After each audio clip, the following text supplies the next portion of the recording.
Assalamualaikum warahmatullahi wabarakatuh. Dengan hati yang suci, marilah kita panjatkan puji. Dari tempat yang makmur, marilah kita panjatkan syukur pada alam semesta, cipta insan di dunia, berbolak-balik manusia, yakni Allah Subhanahu wa Ta'ala. Tenangnya sholawat, sucinya salam, semoga tercurah tanpa pernah padam kepada rahmat yang alam, muhasabah dari yang awam, pahlawan revolusi Islam, Nabi besar Muhammad Sallallahu Alaihi Wasallam.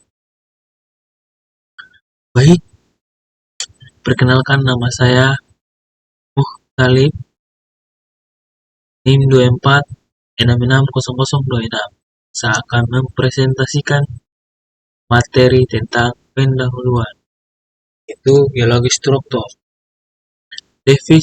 Definisi, konsep, dan tahapan analisis.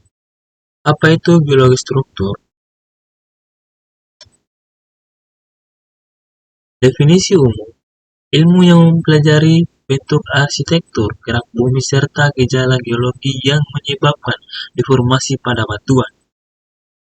Pandangan ahli Buckley 1965, studi struktur individual, antikline, sesar, dan lain-lain dalam satu unit tektonik. Specter 1977, meliputi struktur primer, sedimentasi, dan sekunder pasca pembentukan. Interpretasi gaya, menganalisis proses pembentukan struktur, arah, dan besar gaya yang menyebabkan penggunaan data lapangan dan geofisika, seismik, magnetik, gravitasi. Dan adapun 4 tahapan analisis struktur. Yang pertama yaitu pengenalan identifikasi jenis struktur atau lipatan sesar, rekahan yang diamati. Yang kedua, perekaman, yaitu pengukuran data di lapangan, pencatatan dan pembuatan sketsa fitur. Yang ketiga, yaitu analisis, pengelolaan data secara geometri dan statistik atau peta diagram. Yang keempat yaitu sintesa. Pengertian sintesa itu menafsirkan mekanisme pembentukan dan pengaruhnya pada industri. Dan prinsip superposisi dan horizontalitas. Hukum superposisi dalam rangkaian batuan sedimen-normal, lapisan tertua berada di bawah dan yang termuda di atas. Original horizontality, lapisan batuan di endapan secara horizontal jika ditemukan miring, berarti telah terjadi gangguan tektonik pasca pengendapan. Biologi principle, yaitu ini adalah gambarnya, dan cross-jutting relations. Hukum pemotongan suatu struktur atau benda, misal instruksi batolit, sesar lipatan, yang memotong lapisan batuan harus berusia lebih muda dari batuan yang dipotongnya. Batuan yang menjadi inang pasti sudah ada sebelum struktur pemotong terbentuk. Ini adalah gambar-gambar biologi principles. Dan kemudian kita akan bahas tentang struktur primer vs sekunder. Struktur primer atau non-tektonik terbentuk saat pembentukan batuan berguna menentukan arah muda atau tua, up indicator, mode cerasi, ripple mar, cross bedding, grade bedding. Struktur sekunder atau tektonik terbentuk setelah batuan konsolidasi akibat stres, deformasi, lipatan form, sesar, fault, ekar, joint, Scleavagy. Geometri struktur bidang. Elemen utama jurus trike arah garis horizontal pada bidang miring atau perpotongan dengan bidang horizontal kemiringan. Dip, sudut kemiringan terbesar yang diukur tegak lurus terhadap jurus. Dip, direction, arah tegak lurus jurus sesuai arah miringnya bidang. Dan inilah gambarnya strict direction indikator dip direction. Geometri struktur garis yaitu elemen linear, thread atau arah penunjang arah horizontal ke kecondongan garis, lunge atau penunjangan besaran sudut vertikal antara garis dengan bidang horizontal, pitch atau rake, sudut lancip antara garis dengan horizontal yang diukur pada bidang letak garis. Contohnya yaitu garis striasi pada bidang sensor atau liniasi mineral. Baik, dan kita akan membahas tentang ketebalan dan deformasi, analisis geometri struktur, dan mekanika batuan. Konsep ketebalan dan kedalaman. Definisi fundamental. Itu ketebalan atau T, jarak tegak lurus antara dua bidang sejajar yang membatasi suatu lapisan batuan.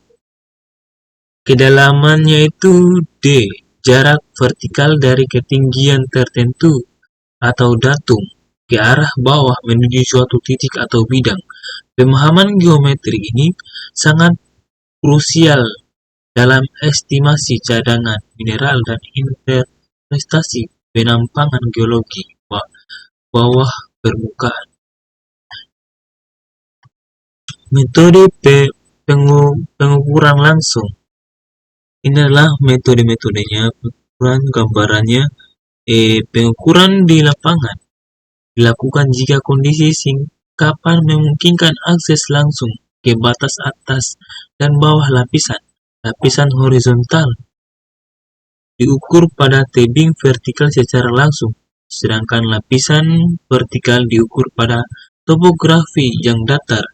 Dan tongkas, jacos, atau jacop staff, alat bantu klinometer untuk mengukur ketebalan pada lereng miring secara bertahap. Perhitungan tak langsung atau medan datar. Analisis trigonometri. Jika medan datar dan lapisan miring diketahui, ketebalan T dihitung berdasarkan label singkapan W. Rumus dasarnya yaitu tegak lurus jurus T sama dengan W dikali sin, di mana sin sama dengan besar dip lapisan. Jika pengukuran menyudut Y terhadap jurus, maka T sama dengan I kali sin Y sin. Dan variasi medan berlereng atau sloping. Pada medan miring slope perhitungan bergantung pada arah kemiringan lapisan terhadap lereng. Dip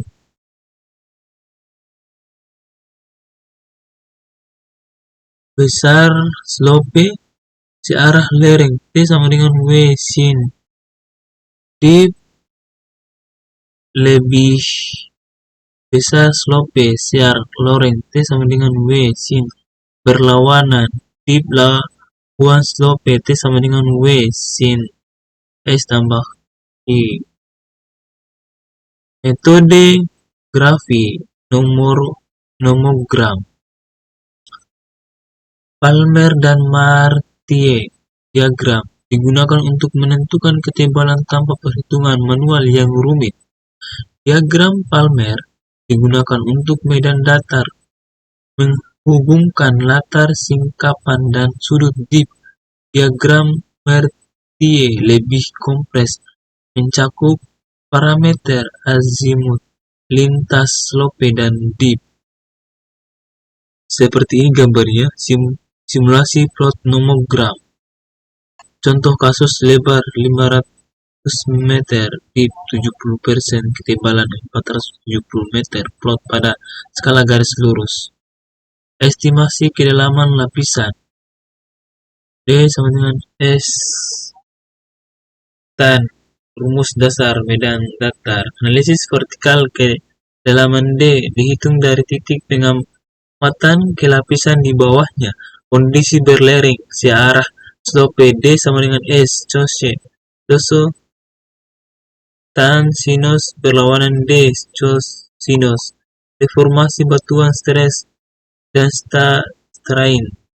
Ini gambar-gambarnya itu tensional stress, compressional stress, shear stress.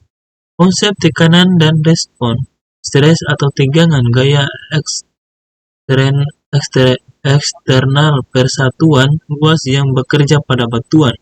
Strain, regangan, perubahan bentuk atau volume sebagai hasil dari stres. Compressional, menekan atau pemendekan. Tensional, menarik atau pemanjangan. Shear, bergeser atau slip. Tahapan deformasi batuan, strap, elastis, terus naik ductile atau plastik, fracture atau patah. Ini adalah batuan akan kembali ke bentuk semula pada tahap elastis ini, namun akan mengalami deformasi permanen pada tahap ductile sebelum akhirnya hancur, fracture atau fracture.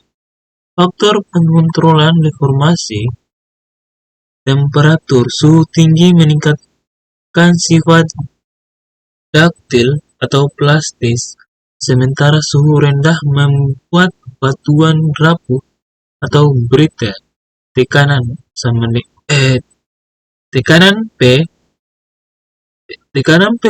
pegunungan confining pressure yang tinggi mencegah batuan untuk retak, mendukung deformasi ductile. Waktu atau rate, deformasi lambat memberikan waktu bagi atom untuk bergerak, atau ductile, deformasi cepat cenderung mematahkan batuan. Orientasi dan struktur geologi. Ini adalah gambar-gambar rumus deskripsi spasial striker, arah garis perpotongan antara bidang miring dengan bidang horizontal, dip, yaitu sudut kemiringan terbesar yang dibentuk bidang miring terhadap bidang horizontal. Hasil deformasi kontraksional, anticline, lipatan cembung atau batu tua di tengah, dan syncline, yaitu lipatan cekung batu atau batu muda di tengah. Fracture dan kekar atau joint, mekanik kegagalan retakan pada batuan yang tidak mengalami pergeseran signifikan disebut kekar atau joint. Sar joint akibat gaya geser biasanya membentuk pola silang tertutup. Tensional joint akibat tarikan biasanya tidak rata dan terbuka. Hybrid joint, campuran keduanya, sering terisi mineral vein. Inilah gambar-gambar atau contoh relation between strain dan strain. Asal mula pembentukan kekar. Inilah gambar-gambar pendinginan. Yang pertama itu yaitu pendinginan atau cooling. Kontraksi magma menghasilkan columnar joint. tektonik akibat gaya regional, lipatan dan patahan, unloading, pengurangan beban, overburden, setting joint. Demikian ini dengan materi analisis struktur, geologi, struktur lipatan dan sesar, memahami mekanisme, deformasi batuan dan implikasinya dalam geoteknik dan eksplorasi sumber daya.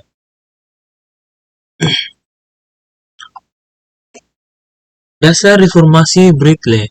Batuan mengalami deformasi Brittle atau getas ketika differential stretch melampaui batas elastisnya dalam kondisi suhu dan tekanan rendah. Fracturing yaitu pembentukan retakan permanen akibat stres eksternal atau internal. Sedangkan strain permanen yaitu perubahan bentuk yang tidak kembali ke asal setelah stres dihilangkan. Dan batuan unfractured yaitu batuan masif tanpa retakan awal yang pecah saat mencapai batas plastik. Dan ini contoh-contoh tension, ini compression, normal fault shear, reinforced shear, break later, less later. Mekanisme deformasi Brittle, granular flow terjadi pada batuan sedimen berpori dan terkonsolidasi buruk. Mekanisme utama adalah frictional sliding dan rotasi butiran tanpa rekahan butiran yang signifikan. Catastrophic flow terjadi pada batuan non-porous atau terkonsolidasi baik melibatkan mikro-fracture butiran penghancur dan pergerakan fragmen yang menyebabkan reduksi ukuran butir. Klasifikasi fracture batuan berdasarkan perpindahan relatifnya. Fracture dibagi menjadi dua kategori utama, shear fracture dan extensional fracture. Shear fracture yaitu rekahan di mana gaya atau gerakan sejajar dengan bidang fracture jika perpindahan skala mm ke diameter disebut shear fracture, jika skala besar disebut sesar atau fault. Dan extension fracture yaitu rekahan yang menunjukkan tarikan tegak lurus terhadap bidang meliputi antara dua, yaitu join kekar celah sempit tanpa pergeseran, dan vein atau dika yaitu rekahan terisi mineral atau magma. Kita akan masuk ke mode perpindahan fracture, yaitu ada 4 mode. Yang pertama, mode opening, yaitu bukaan tegak lurus dinding retakan akibat gaya tarikan atau extension. Mode kedua atau sliding, pergerakan gerak tegak lurus terhadap tepi track. Mode ketiga atau track steering, yaitu pergerakan geser paralel dengan tepi transit. Dan mode keempat atau hybrid, yaitu kombinasi antara shear dan tensional atau mode tertutup. Mengapa fracture penting? Karena